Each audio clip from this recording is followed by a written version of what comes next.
diante dos maiores desafios da minha vida. Vocês me veem aqui, dia 15 eu faço 70 aninhos.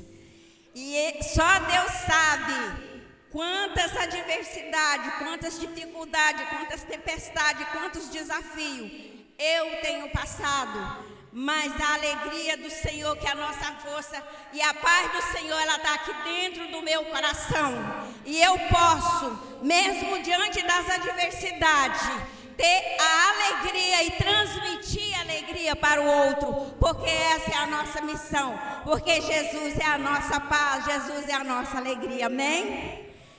Pai, em nome de Jesus, que essa paz que excede em todo entendimento esteja neste lugar, esteja em cada coração, esteja em cada vida, porque quando o Senhor, em Gênesis 1, disse assim, que o Espírito do Senhor pairava sobre a face, sobre o abismo, e ali só existia treva, e com apenas uma palavra do verbo haver, que significa existir, o Senhor disse, haja luz, e houve luz.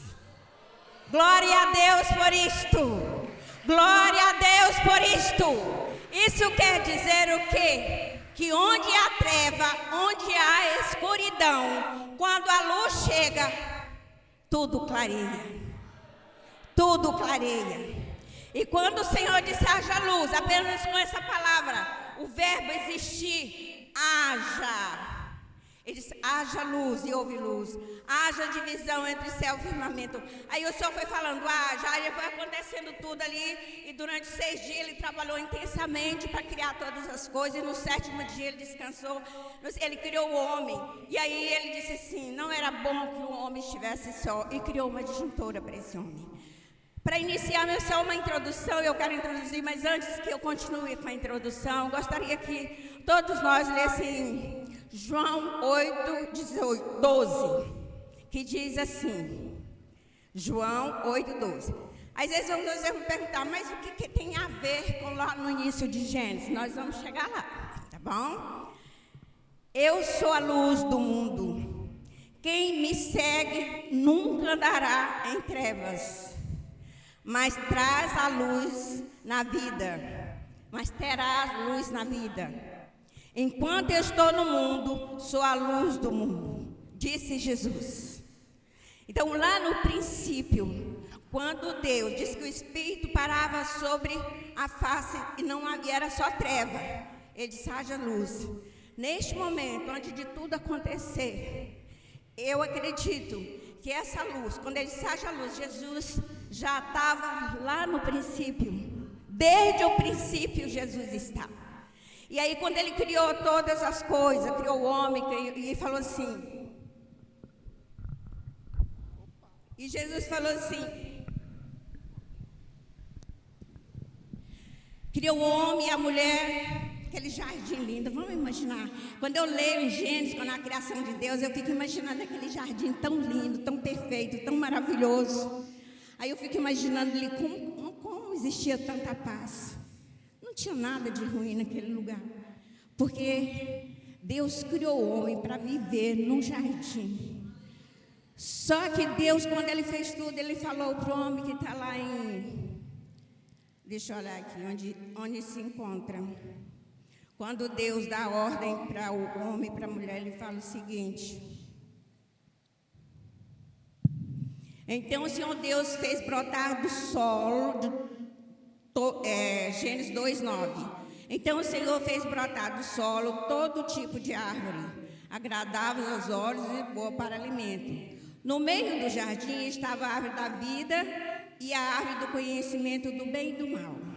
Logo lá em Gênesis 2:16 diz assim, e o Senhor Deus ordenou ao homem, coma livremente de qualquer árvore do jardim, mas não coma da árvore do conhecimento do bem e do mal, porque no dia que comer dela, certamente você morrerá. Aí mais na frente, nós veremos aqui o seguinte, vou ler uma parte, deixa eu ver onde que fica. Gênesis 3, de 1 a 10, eu vou ler para vocês entenderem o processo do que quero falar nesta noite através do Espírito Santo.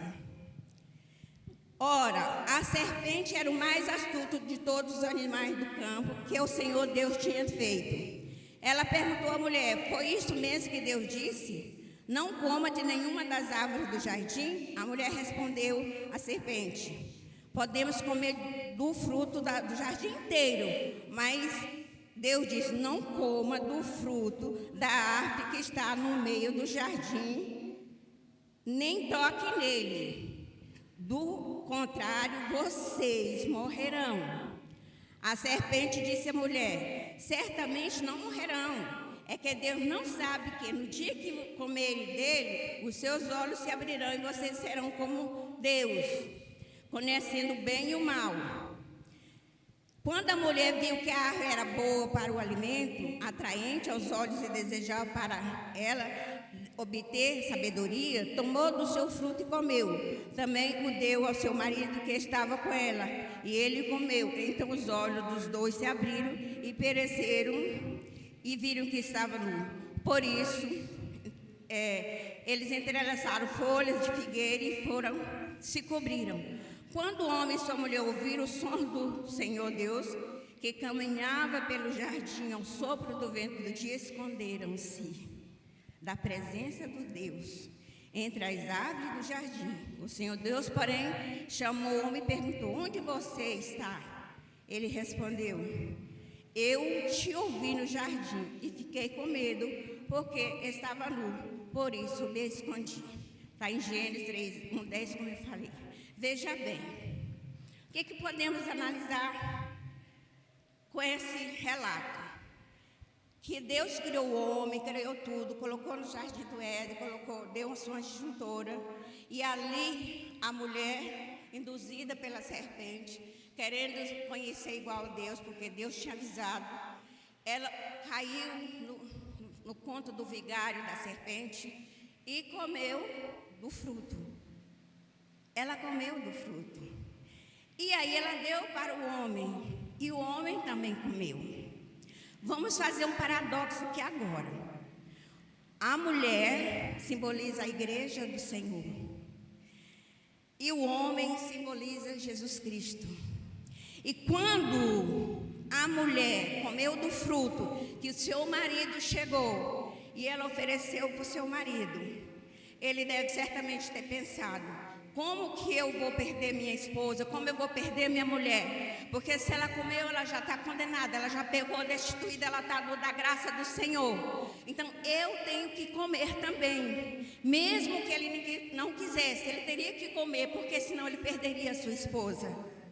Vocês estão entendendo mais ou menos como é que é a coisa? Assim é o nosso Deus conosco, a sua igreja. Naquele momento, quando a mulher comeu da serpente, o homem, ele falou assim: eu não posso ficar só, porque ia ficar um de lá, outro de cá. Aí, para que adiantaria? Um ficar no abismo e outro no paraíso.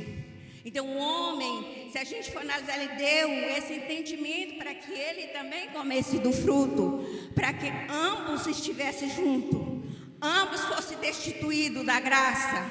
Só que por causa de Adão e Eva foram destituídos da graça, Jesus levantou a luz do mundo, que é Jesus, que é Ele. Onde nós oramos, eu sou a luz do mundo. Quem me segue nunca andará em trevas, mas terá a luz da vida. Enquanto estou no mundo, eu sou a luz do mundo. Então, naquele momento que Adão e Eva foi destituídos, eles ficaram com tanto medo, porque eles sabiam que tinha feito coisa errada. Eles sabiam que não podia ouvir a voz do inimigo, ouvir a voz de Satanás, e eles ouviram. Eles ficaram tão ansiosos por aquela árvore linda no meio do jardim. Como assim? Essa árvore tão bonita aos meus olhos. E a serpente induzindo, que é isso que o inimigo faz com as nossas vidas. Quando Deus nos tira do mundo, que nós viemos para a presença de Deus, na luz de Deus, muitas vezes o que acontece? O inimigo tenta nos induzir a levar a vários momentos de reflexões negativas, que muitas vezes nos leva a suicídio. A semana passada eu estava na igreja pela manhã, e uma menina que ela não é crente, e sempre fala muita besteira, e eu sempre estou ministrando na vida dela, que ela faz a minha unha. Ela me ligou e falou assim, pastora, ela me ligou e eu não atendi, porque eu não atendo o número que não está nos meus contatos. Eu não atendi. Só que depois, o mesmo número, eu vi cair uma mensagem. Eu fui lá, ela falou assim, pastora, socorro, porque se a senhora não me atender agora, eu vou me suicidar. Porque naquele momento o inimigo estava falando bobagem, induzindo ela a fazer coisas que não eram do agrado de Deus. Mas ela teve um conhecimento de que ela já tinha sido ministrada através da palavra, que a palavra de Deus é que nos lava, que nos purifica, que nos leva à salvação. Ela ainda não é convertida, mas a palavra levou ela a ligar para mim. E naquele momento nós tivemos um momento de ministração, de aceitação a Jesus. E não basta só isso, aquilo que o bispo falou aqui. Nós temos que levar a palavra, mas não podemos dispensar as pessoas de mãos vazias. Nós temos sempre que ver a necessidade dessa pessoa, porque foi isso que Jesus fez. Quando Jesus ele estava com aquela multidão lá, e todo mundo estava com fome, e os discípulos disseram assim, vamos dispensar essa multidão. Eu falei, não, nós vamos dar comida para ele. Mas como assim, Senhor?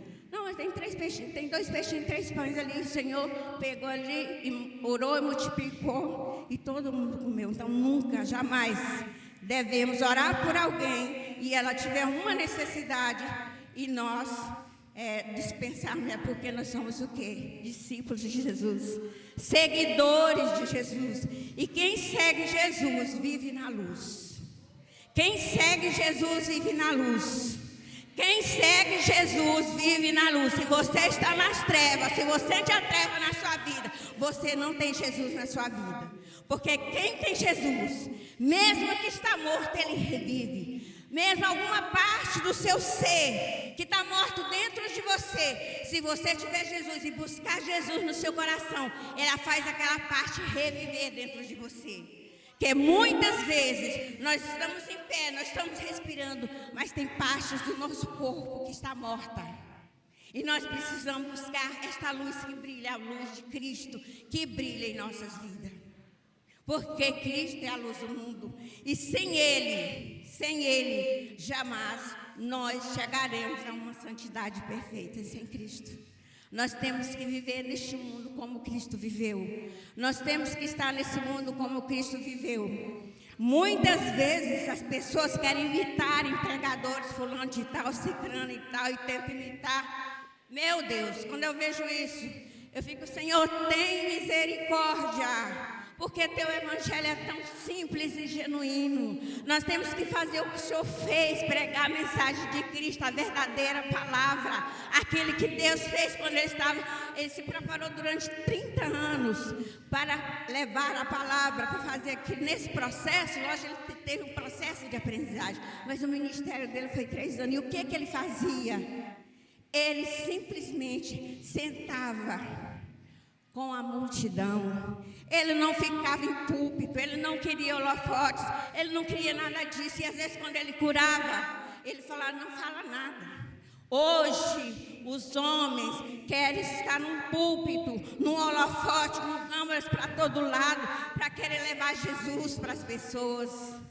Mas Jesus é muito simples. Ele é igual eu e você, basta que você deixe o Espírito Santo habitar em você, a paz de Cristo habitar em você, que você sentirá essa alegria de viver com Ele dia após dia, momento após momento. Mesmo que a morte esteja ali, você está alegre porque Jesus está em você. E Ele é vida. E Ele é vida e vida com abundância. Podemos ver também que quando Jesus fala, deixa eu ver aqui no celular que é mais fácil. Então, o que nós temos que fazer é fazer o que Deus quer, porque nós somos seguidores dEle. Nós somos embaixadores de Deus aqui na terra. Nós somos embaixadores dEle aqui na terra. E nós temos que viver na santidade do Senhor. Nós temos que cada dia viver, buscar a santidade do Senhor, porque o Senhor é santo. Santo, santo, santo é o teu nome. Santo, santo é o Senhor. E nós temos que caminhar no processo da santidade, para que cada dia nós possamos ser a luz a brilhar nas trevas. Porque se nós não tivermos a luz de Cristo, como que nós vamos brilhar? Como que nós vamos ser santos? Se eu não me engano, os nossos bispos estão com o tema de santidade aqui, é isso? Então, vamos procurar absorver aquilo que foi ensinado nessa igreja. Porque a igreja de Jesus, ela precisa, quando Jesus voltar, precisa estar sem mácula, santa e perfeita para o grande arrebatamento. Porque nós, a igreja do Senhor, é luz a brilhar nas trevas. A igreja do Senhor, que sou eu, e é cada um de vocês, nós somos a igreja. Eu sou a igreja, você é a igreja. Todos nós formamos a igreja, nós somos o corpo de Cristo. E o corpo de Cristo, ele estando bem ajustado com seus membros, cada um fazendo a sua função, o corpo, ele frutifica, ele flui, e nós somos os membros, e a cabeça é Cristo. Esse Cristo de quem eu estou falando nessa noite, que é Jesus, o autor e consumador da minha fé, da nossa salvação, e ele está aqui, ele está trabalhando no coração de pessoas aqui nesta noite. Ele está falando com você aqui nesta noite, porque às vezes você tem passado por grandes tribulações, às vezes você olha para um lado e para outro e você diz: ah, meu Deus, onde o Senhor está? Ele está do teu lado. Ele está do teu lado. Porque quando Adão e Eva eles foram se esconderam, porque eles descobriram que eles tiveram medo. E o que eles fizeram? Se esconderam. E muitas vezes, quando nós pecamos, quando nós fazemos alguma coisa que não agrada ao Senhor, nós nos escondemos da presença de Deus. Ao invés de nós irmos para a igreja, dobrar o nosso joelho e buscar o Senhor para que Ele possa nos perdoar, nós fugimos da casa do Senhor. Porque na casa do Senhor, lugar de nos fortalecermos com a palavra através das ministrações dos nossos pastores, dos nossos copastores, daqueles colaboradores que estão trazendo a palavra do Senhor. E à medida que essa palavra vem, nós temos que esconder no nosso coração, para que nós não pecamos contra o Senhor. Se essa palavra está no meu coração, quando eu tiver para fazer algo que não é de acordo com o Senhor, ela flui no meu coração. E aí o meu coração, a voz, a gente ouve a voz de Deus. E nós podemos, porque nós estamos ela guardada. E ela que nos purifica, ela que nos guarda, ela que nos protege, ela que nos orienta, ela que nos guia. É a palavra. Irmãos e igreja, vou dizer uma coisa bem clara para vocês. Não fique sem ler a palavra. Leia a palavra dia e noite, como o Senhor falou para Josué. Não pasme, não te espante. Vá em frente, medite na palavra dia e noite, para que você possa ter sucesso. Vocês querem ter sucesso? Medita na palavra do Senhor dia e noite. Leia a palavra do Senhor, porque ela é luz. Está falando de Jesus, de Gênesis, Apocalipse, como eu li a princípio. Quando o Senhor diz, haja luz, ali o que já estava manifestando a presença de Jesus no mundo. Porque Jesus, ele desde o princípio, ele está até o final. Ele é o homem, é o alfa, ele é o homem, ele é o princípio, ele é o fim. Ele está lá desde o princípio. Ele está aqui agora e ele está lá no futuro. Como o pastor bispo falou aqui, é onipotente, onipresente e onisciente. Ele está presente em todos os momentos. Ele está aqui, ele está em todos os lugares. Ele está lá no Tanque Novo, ele está nos Estados Unidos, ele está na Europa, ele está na África, ele está em todos os lugares ao mesmo tempo. Porque ele é onipotente, onisciente, onipresente. Ele está presente e ele está aqui. E ele diz para você, eu sou a luz do mundo, eu posso fazer qualquer coisa por você. O que tu queres que eu te faça nesta noite? Abre a tua boca e fala para Ele, você e Ele. Porque aqui nós temos esse livre acesso a Ele. Nada impede de nós entrarmos diante do trono da graça agora e pedir. E Ele fará. E Ele fará. Porque Ele é Deus, Ele é o que morreu na cruz, Ele que fez tudo por nós. Quando eu leio aquele texto lá em 7:11 de Lucas, 7:11 de Lucas, que quando Jesus, ele saiu de Cafarnaum, e lá ele já tinha curado o servo do centurião, e ele sai de Cafarnaum com seus discípulos, e uma multidão segue, e ele entra na cidade de Naim. E diz que quando ele entra no portal da cidade, ele e seus discípulos, e aquela grande multidão com ele. Ele entra no portal da cidade, aqui. E lá do outro lado, está acontecendo que estão levando um único filho de uma viúva. E a viúva, naquele tempo patriarcal, quem cuidava das viúvas era o esposo, o filho ou o pai. E ela, o esposo, já tinha ido, o pai também já não vivia, só tinha aquele único filho. E aquele filho estava morto, e eles estavam levando para enterrá-lo. E Jesus vai aqui. Que coisa mais linda. E todo mundo acompanhando, é aquela coisa brilhando. A luz brilhando, a luz vai brilhando, e Jesus vê aquela multidão lá do outro lado. E quando Jesus chega naquelas trevas, porque só é treva, é morte, é escuridão naquele lugar, todo mundo chorando, mãe chorando, multidão chorando, porque o único filho daquela mulher estava sendo enterrado. E a luz chegou. E quando a luz chegou, a luz tocou naquele homem morto, aquele jovem morto. Levanta-te. E o jovem levantou e falou. E Jesus pegou esse jovem e entregou para sua mãe. E ele teve quem cuidasse. Esse é o nosso Jesus. O nosso Jesus. Ele moveu de íntima compaixão naquele momento quando ele viu. Ele vinha com seus discípulos, com certeza ele estava contando as maravilhas que tinha feito, que aquele servo daqueles que tinham sido curado, com certeza aquele homem tinha tido muita fé, porque aquele homem mesmo creu, então devia estar se alegrando, mas quando viram as trevas lá do outro lado, Jesus, é Jesus, ele moveu, você sabe o que é mover? É mover o coração disparar, é você sentir uma compaixão tão grande pelo outro, que ele chegou naquele momento e só tocou, levanta-te. Então nós, enquanto igreja, nós, enquanto filhos de Deus, nós, enquanto discípulos de Deus, nós somos a luz do mundo. Nós somos a luz do mundo, amém, igreja? Nós somos a luz do mundo, e a palavra de Deus ainda diz que nós somos o sal e a luz. E o sal serve para quê? Se nós fizermos uma comida e não colocar sal, ela fica insípida. Nós colocamos na boca, não tem sabor nenhum. Então nós precisamos do sal para temperar a comida. E assim Jesus precisa de nós como seus filhos, como seus co-herdeiros, para levar, para temperar a vida do outro.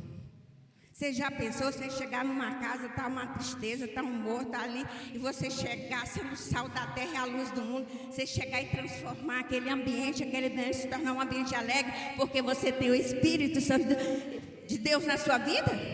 E por que Jesus fazia isso? Porque o Espírito Santo de Deus movia na vida do Senhor Jesus.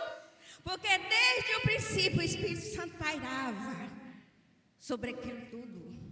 E o Espírito Santo no Velho Testamento ele se manifestava de uma forma. E no Novo Testamento ele se manifestou através de uma pomba quando Jesus foi batizado.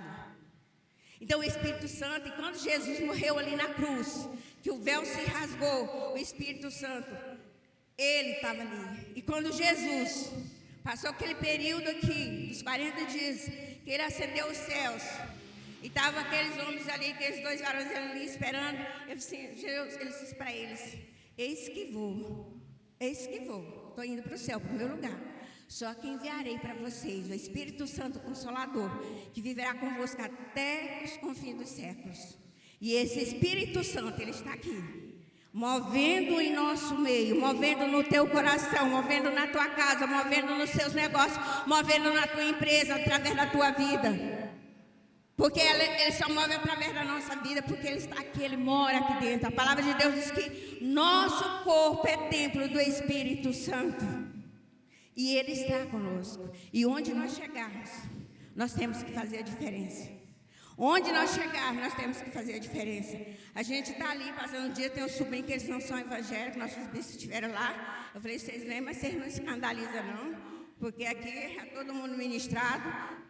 E eu sei que o Espírito Santo, nossa vida está ali. Eu te digo que somos luz naquela casa. O João Henrique também é batizado no Espírito, na casa do Senhor, é um Cristo. Tem várias pessoas ali que não são evangélicas, mas nós temos feito a diferença na vida daquelas pessoas ali. Isso eu não tenho dúvida. Eu tenho um sobrinho que ele fala assim: gente, onde a tia Laura está não tem tristeza.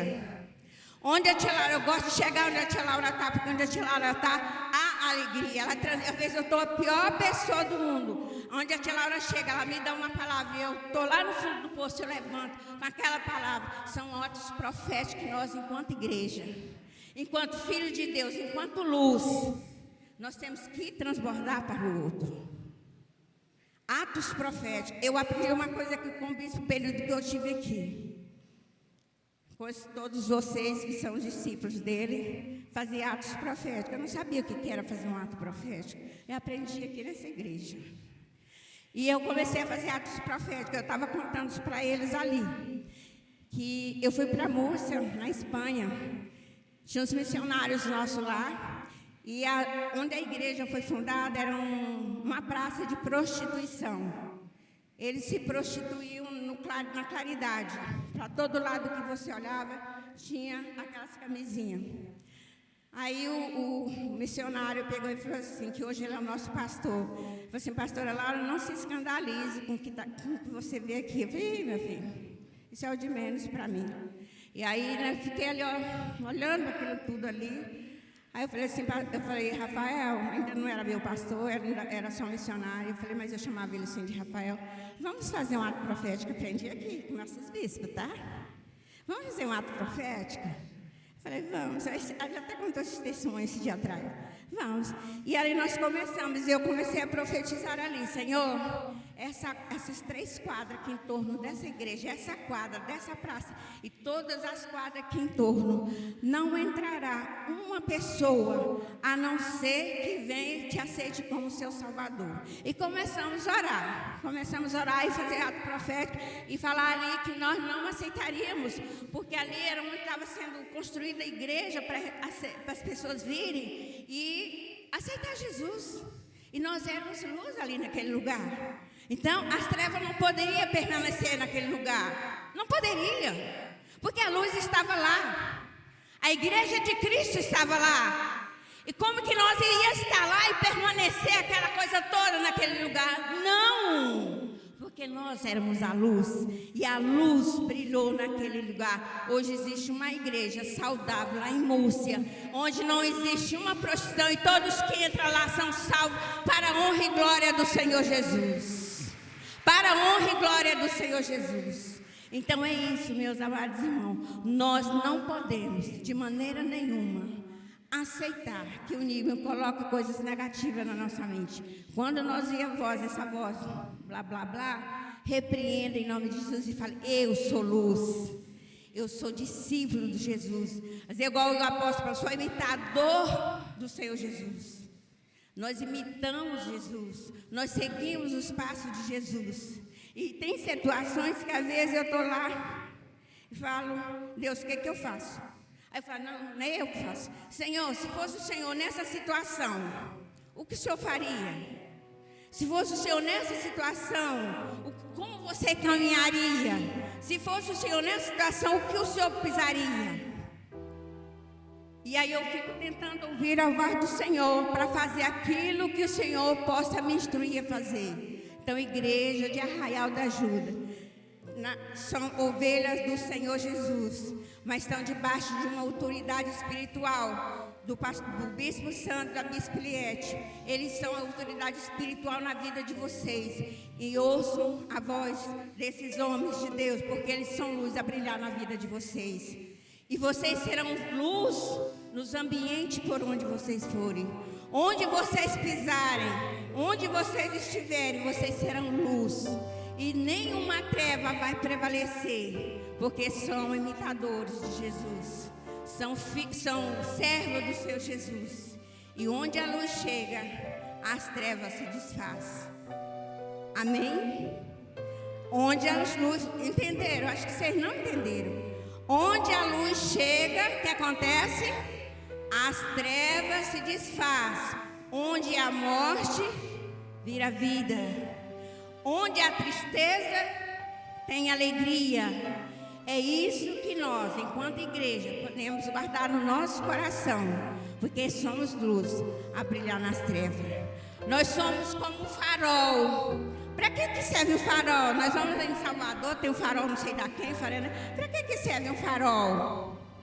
O farol serve para orientar, para guiar, para iluminar à noite. Olha só, o farol só fica claro à noite. E quando você vê um farol à noite, o que você percebe? Que existe muitas, aquelas mosquitos em torno do farol. Então nós somos o farol. E quando nós somos farol para brilhar, principalmente na escuridão, existe os levantes, existe as falácias para que nós possamos desistir de brilhar. Mas o farol está lá para iluminar e direcionar os navios. Ele nunca deixa de brilhar à noite. Só se estiver desconcertado. Assim somos nós. Se nós estivermos desconcertados diante de Deus, se nós estivermos desobedientes de Deus, nós não vamos brilhar também. Porque nós somos o farol. Então vamos cantar aquela música que diz: como farol de Aline Barro, usa-me, Senhor, usa-me, Senhor, para que eu possa brilhar onde eu passar. Que o Senhor possa me usar com ousadia, com poder, com graça, diante do teu trono, porque é do trono da graça que emana tudo que nós precisamos. Porque hoje nós vivemos pela graça. E essa graça, ela tem que ser entendida, que não é uma graça para nós banalizarmos, mas uma graça para vivermos inteiramente aquilo que Jesus morreu na cruz do Calvário, para que hoje nós tivéssemos essa vida, e essa vida com abundância, essa luz com abundância em nossas vidas. Amém, igreja? Vamos se levantar e vamos cantar essa música com todo o nosso fervor, com nossa ousadia, para que Deus possa nos usar como farol para iluminar os ambientes onde nós estivermos. E onde você chegar, que você faça a diferença onde você estiver. Que você jovem, que você mulher, que você criança, possa fazer a diferença na sua geração. Porque é isso que Deus precisa nesse último tempo. Que nós façamos a diferença onde nós passarmos. Amém? Aleluia. Deus me canta lá, baixurianda lá,